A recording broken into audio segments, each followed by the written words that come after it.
जब हमारी शादी होती है तो एक सपना होता है कि हम बच्चे होंगे तो उसको हम इस तरीके से पढ़ाएंगे, बच्चे होंगे तो उनकी शादियां हम इस तरह से करेंगे। जो हमारी सामर्थ्य होती है उस सामर्थ्य से हम बढ़ के भी कोशिश करते हैं कि उस सामर्थ्य से बढ़ के हम उसकी शादी करें, इतने लोगों को बुलाएं, कुछ उसको जेवर, ये एक सपना है हमारा। लेकिन आज भी ऐसी कुप्रथा है जहाँ पे ये सब चीज़ सोचने की ज़रूरत नहीं होती और बाप ही बेटी के साथ शादी कर लेता है। तो आज हम इस कुप्रथा के बारे में बात करेंगे कि क्या वजह है कि बाप अपनी बेटी के साथ शादी करता है या उनके पीछे उनकी सोच क्या है। नमस्कार दोस्तों, मैं विजय श्रीवास्तव अपने YouTube चैनल में आप सभी का हार्दिक स्वागत करता हूं।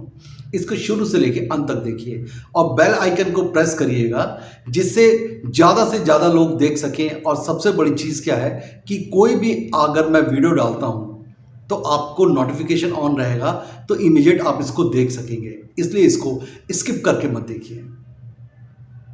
आज मैं बात कर रहा हूं उस कुप्रथा के बारे में कि जहां पे पिता ही पुत्री के साथ शादी कर लेता है, मीन्स फादर ही अपनी बेटी के साथ शादी करता है।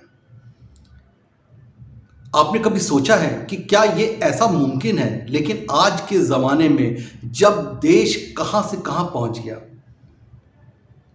पूरा वर्ल्ड जो है आज के डेट में चांद तक पहुंच गया और हम आज के लिए भी अपनी बेटी के साथ शादी करते हैं। ऐसी सोच अगर रखते हैं या ऐसी सोच होती है तो उस पिता के लिए भी एक क्वेश्चन मार्क लग जाता है जो अपनी बेटी को बहुत प्यार करता है। आज हम बात करेंगे बांग्लादेश के बारे में। बांग्लादेश में एक मंडी जनजाति है जिसमें आज भी बेटियां अपने पिता के साथ शादी करती हैं।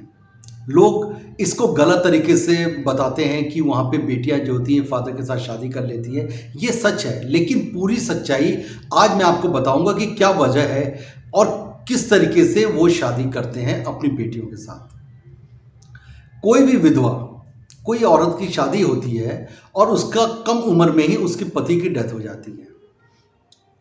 किसी कम उम्र में उसका पति की डेथ हो जाती है, मान लीजिए उसका बच्चा है या उसके बाद होता है।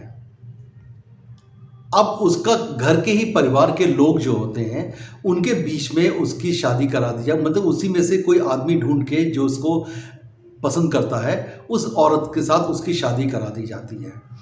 अगर पहले से उसका बेटी होती है तो वो अपनी पत्नी का तो पति होता ही है, लेकिन उस बेटी का भी पति होता है। ये ऐसी वहाँ पे मान्यता है। और वहाँ पे मान्यता है कि अगर पति जो है अपनी पत्नी की जितनी देखभाल कर सकता है उतनी ही देखभाल वो अपनी बेटी की करेगा। और एक ही कबीला जो है अपनी कबीला की आबादी में बढ़ाएगा, इसलिए कबीले की शादी कबीले के अंदर ही हो जाती है। ये उनकी पॉपुलेशन बढ़ाने का भी एक तरीका है।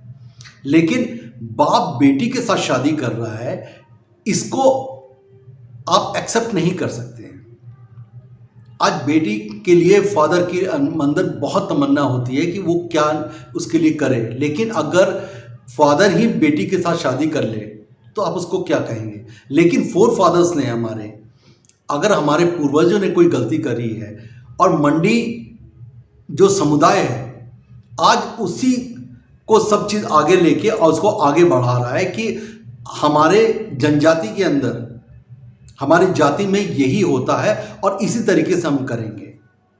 काफ़ी ऐसे समाज सेवी लोग हैं जो अब इस सब चीज़ों के लिए आवाज़ उठा रहे हैं और इनको समझा रहे हैं कि ये चीज़ गलत है, आप इसको इस तरीके से मत करिए और कोशिश करिए कि अपने कबीले से हट के भी शादी करिए।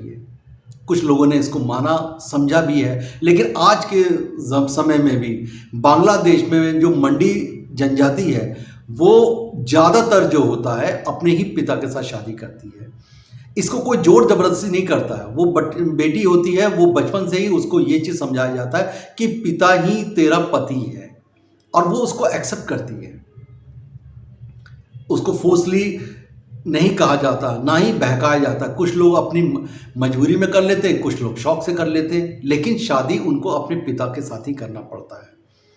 और पहली पत्नी बेटी और उसका बच्चा ये एक ही परिवार में अपनी खुशी के साथ रहते भी हैं। ऐसा नहीं है कि वो खुश ना हो, खुशी के साथ अपने पूरे परिवार में रहते हैं और एक दूसरे को एक्सेप्ट करते हैं।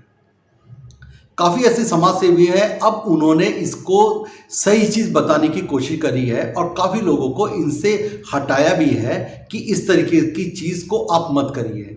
तो मेरा आज उन समाज सेवियों के लिए सलाम है जो इस तरीके की मुहिम छेड़े हुए हैं कि आज इस तरीके की जनजाति को वो सही चीज़ बताए और अपने पिता की जो के साथ शादी, ये कुप्रथा जो है, ये मंडी जाति की जो कुप्रथा है, उसको वो ख़त्म करने पे आ जाए।